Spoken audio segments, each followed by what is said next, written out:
Hey everybody, watching Bull Boom Bear Bust back with another dose, and we've got a banger for you today again, folks. We've got more predictions of an economic crisis, banking collapse, banking implosion.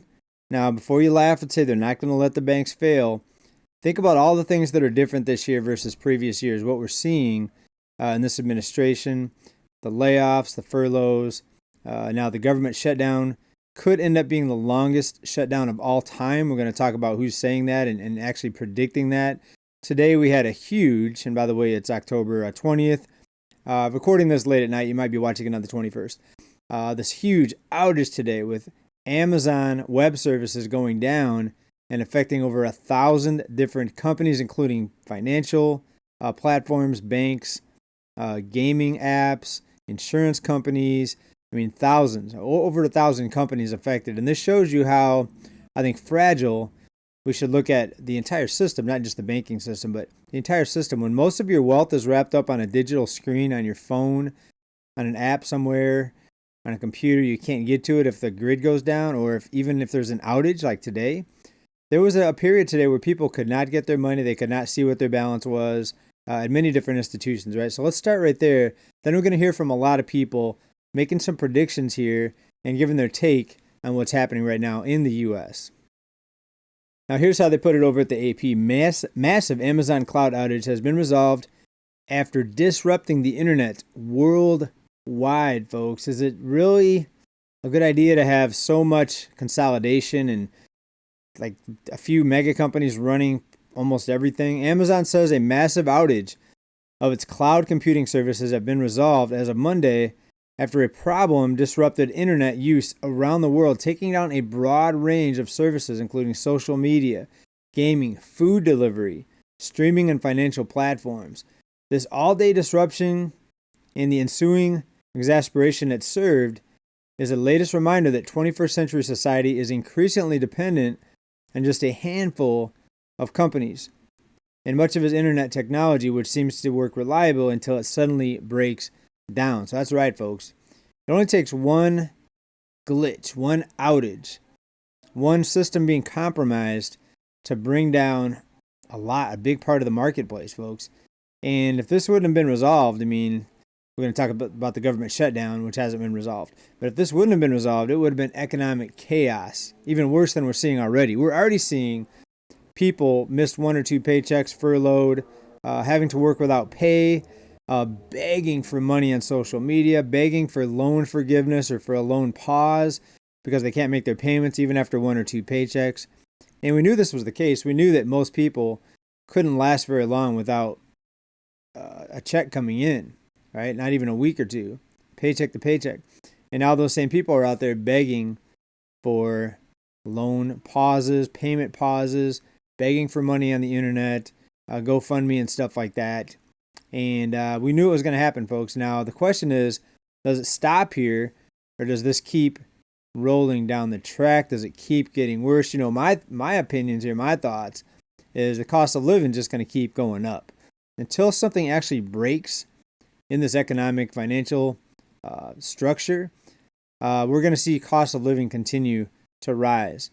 And you don't have to look much further than look at the price of gold and silver, folks. If you would have been in silver when we first started talking about here at $14.30 several years ago, you'd be almost quadrupling your money. It broke $50 recently. Gold $4,000. If you would have got into it at what was it, $1,200 when we first started talking about it, over tripling your money there. Much better than the housing market, a much better return than the stock market, folks. A lot of you are sitting pretty right now if you were on this channel and you were able to invest. Now, one of the biggest complaints I get is, hey, JJ, man, we don't have money to invest. We're living paycheck to paycheck. I get it. That's the challenge. You right know exactly what to invest in, and you might have known it was a no-brainer that we're going to see prices rise in these categories. But if you didn't have money to invest, that's the struggle part of it, and that's the depressing part of it. But you can at least know what's going on and try to stay ahead of the curve as much as possible, even if you're not big into the investing thing. I get it. That's why I did shift the message here on this channel a little bit to focus more on how to get by, how to cut costs, household budgeting, things like that, as well as the overall economic news. But before we move on here, were you impacted by the outage? Please let me know. It was so widespread. I'm thinking a lot of people here were impacted in some way. Maybe it was your bank, maybe it was your company, maybe you run a business and you had an outage in the payment system. Anyways, please let me know down in the comments. But first, before we move on, take a listen to this. I guess we've got some predictions here. Take a listen. Be in the midst of another banking collapse, but unlike these banks that were rescued, the next bank probably won't be. So a new warning has been spreading across Wall Street, and if any part of it is true, banks may be in trouble yet again.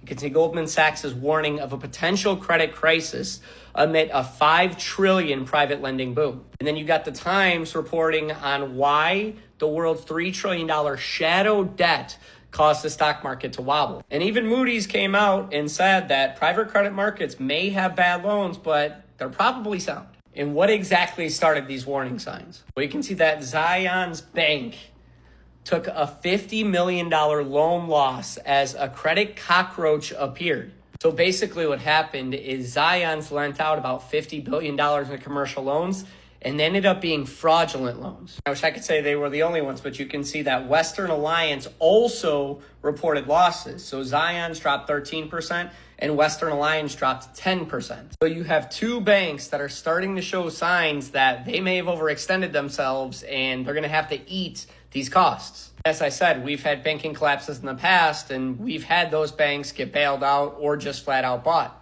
This may not be the same this time. And some of the reason for that is actually worked on deregulating the banking system. What he believes is banks should be able to regulate themselves. So we'll give you the chance to carry less cash on hand so that you can ultimately lend more money out. But you're in charge of mitigating that risk. And so banks aren't required to keep as much in reserves as they used to. And the idea is if they keep less money in reserves, they can lend that money out so that they can make bigger profits and ultimately help businesses grow. It's not just the deregulation that's a problem. Folks, fraudulent loans, right? So these banks, it looks like they may be held accountable for the money that they loan out.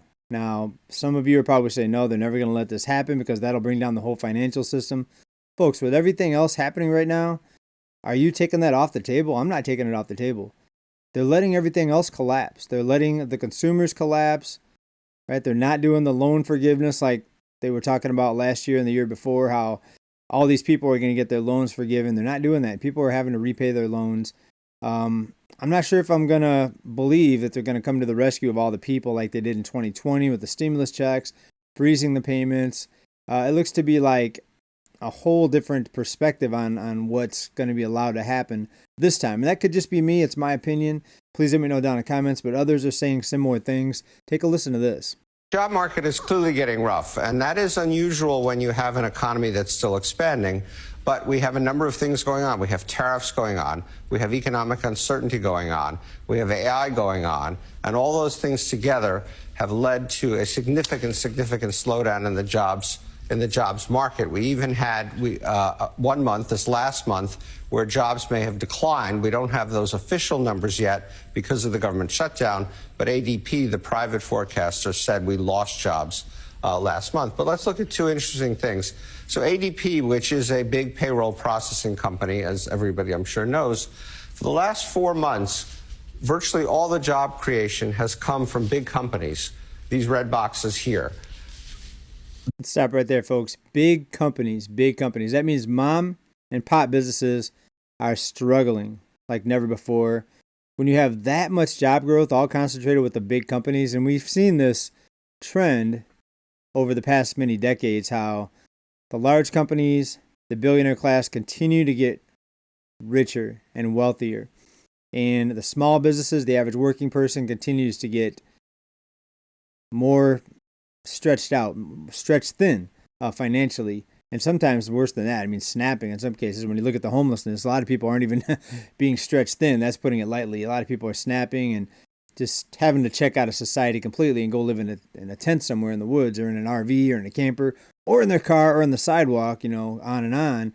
But the point is, we see this debt consolidation and this wealth transfer happening for a while, and now the jobs are shrinking. He talked about how the economy is still growing. It's still growing because people can still borrow money. Once the credit cards are going to finally decline, someone going further into debt and stop increasing the credit limits, it's game over for the economy, folks. So Could that be next week, next month? Could that be next year? And that's just one factor. I mean, look at the banks right now with the loans that they're putting out there.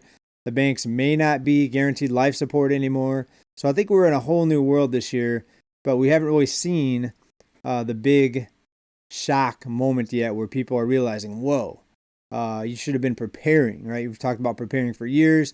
Prepare for inflation. We've been doing that. And I think it's just going to get worse, but prepare for something to reverse and this whole system being brought to its knees. And that's what some people are actually wanting, right? Take a listen to this. Boomers want to know what it's like being young in 2025. Here it is. I just got off an 8-hour shift at work where I make double minimum wage in my state.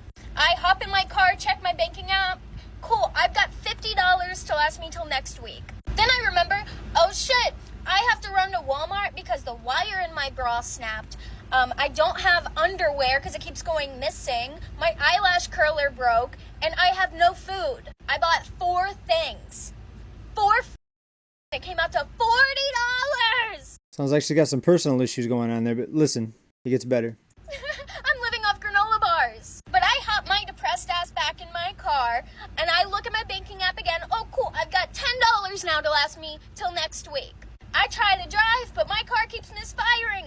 I can't afford to fix that. So I keep on parking, turning off my car, turning it back on until it decides to act right. 30 minutes later, I'm finally heading home to my 4 roommates. I pay $8.50 a month. $8.50 a month and have 4 roommates, so there's 5 people at the residence. And if each one is splitting equally, $8.50, it's like $4,000. My goodness, where does she live at?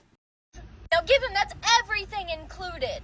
But $8.50 a month with 4 roommates! Remember back in the good old days when a man could afford to feed, raise, house his family on minimum wage? And he had a second family on the side who he also housed, fed, and raised. You know what I say to all that? And then you destroyed everything. All right, she went on a rant. I had to cut her short. She started cussing a lot, so I'm trying to not have too much of that on this channel. She started cursing. But she's angry. She's young. And I used to think that, oh, man, to be young again, it would be great to go back. But now, graduating high school with costs where they are, homes, $500,000 in many states, and that's the median home price. Entry-level homes, can't even get an entry-level home in most states now for $400,000. It's insane. I would not want to go back at this point. I mean, I guess I could because money isn't everything. I guess youth and health. Right? Those are the 2 biggest things, right? So I could probably go back and struggle through it, but who knows? I mean, if you end up on the streets, you're not going to be that healthy for very long, and you're not going to look that young for very long. You're going to look pretty strung out and burnt out, if you know what I mean. But what's happening right now, folks, is unprecedented, and it's only propped up. And you heard what she said. She had to use money out of her savings. She had $50. She spent $40. She had $10 left. She's not using the magic plastic. Does she not have a credit card? Like everybody else is running up debt, right? They still have some money in the bank to pay the bills, and they're just running up debt. Paycheck gets here. Hopefully they pay the credit card off. If not, you got more interest accruing. And if you look at the debt levels, that's what's happening. More people not paying off their debt in full. Credit card debt continues to explode. And a big part of that is not just spending, but the interest accrued on the existing debt. We know more people now than financial crisis are not paying off their balances in full each month. That's why we're seeing the debt rise at such a rapid level and rapid pace. Here's why. Gold and silver distributors and refineries have stopped production of gold and silver, have stopped shipment, and there's a massive short on the market right now. At the same time, the government is shut down and countries have stopped participating in the US dollar hegemony. Gold and silver are what the banks are buying, okay? They're doing that because they know that US dollars are worthless. We are in a silent depression right now. The cost of goods compared to the income has a larger delta now during the Great Depression. People on Social Security can't afford their monthly bills anymore because of the inflation. This is the start. Just like the 2008 financial crisis. This is the point right now. You are living in history. All right, folks, you heard him. Like I said earlier, there's people predicting that this is the moment. We are on the verge of collapse. And I'll let you decide, if it's true or not, if you're preparing, or if you just think it's another false warning or another type of drama. Some people say it's drama. And crying wolf, that's what I was trying to think of, crying wolf. I've heard that a few times on this channel. Folks, I'm not crying wolf. I told you that these markets could keep going up, that there's not going to be a crash or a correction, that inflation is going to be persistent, that we've nailed it. We've been right, folks. But things go in one direction, and it seems like they're not going to ever stop going in that direction. Right now, markets seem like they're never going to correct. But look what's happening with precious metals, gold and silver.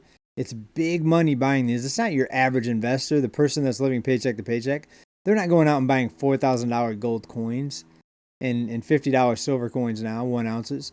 They're living paycheck to paycheck. They're not doing that. It's big money and banks, including central banks, getting into precious metals now like never before. And like he said, because the dollar is done. And when you see continued inflation, that just means the dollar is getting weaker, folks.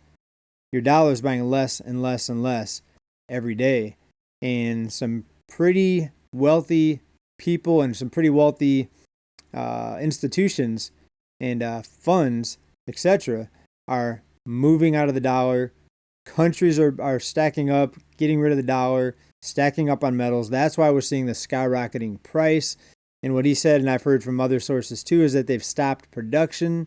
So I'm not telling you to get into it right now, but I'm telling you it's a sign that things are about ready to get wild and crazy. And folks, I want to wrap this up with a word of caution that no matter what you're going through, good or bad, things can change on a dime. Be ready for bad times. I think a lot of us here on this channel probably are doing better than the average person because we do pay attention to these things. We know where to invest. For those of you that could invest. Let's hear from someone that's having a really, really tough time right now. His name is Josiah Preaches. That's his screen name. If you want to look him up, give him some support. Don't give him a hard time. He's actually going through some really, really tough times right now. And some of us were born with parents that weren't the best parents, myself included. I had parents that used to smoke cigarettes nonstop in the house. And I was a kid with asthma. And it made me very unhealthy, right? I'm a little bit healthier now, but a lot of asthma growing up, a lot of inhalers to just play sports and run. I had to take an inhaler. I'm better now, but back then it seemed like they didn't care. And some people are just born into a bad situation. Not everybody has parents that pay their way through college and buy them their first car. Take a listen to this, folks, and I want you to be thankful for what you have because you could be in a worse spot. Take a listen.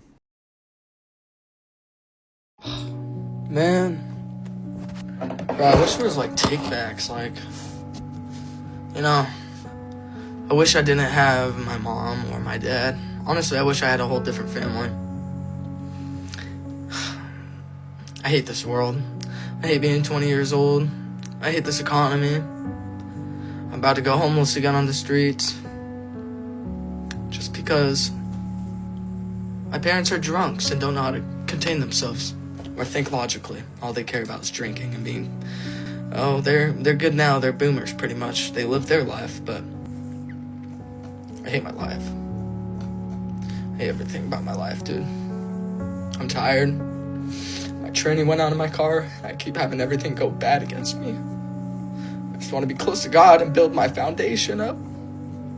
I want to start a job or whatever, and then something bad happens. I'm 9 days back living with my parents after they it was a both split way tie of leaving and getting kicked out. Now they're threatening to kick me out again.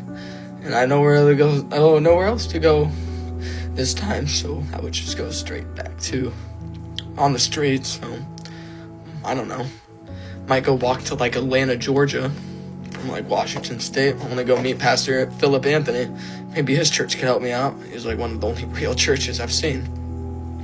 I hope there are real churches that help people out, folks. When you think about wanting to go back being young, imagine falling in his shoes right now. With his family, sounds like they're not helpful at all. They're threatening to kick him out. Car problems, financial problems. Looks like he's not too many years out of high school. You get out of high school, homes are $400,000. It's tough, folks. Take a listen, though. A little bit more.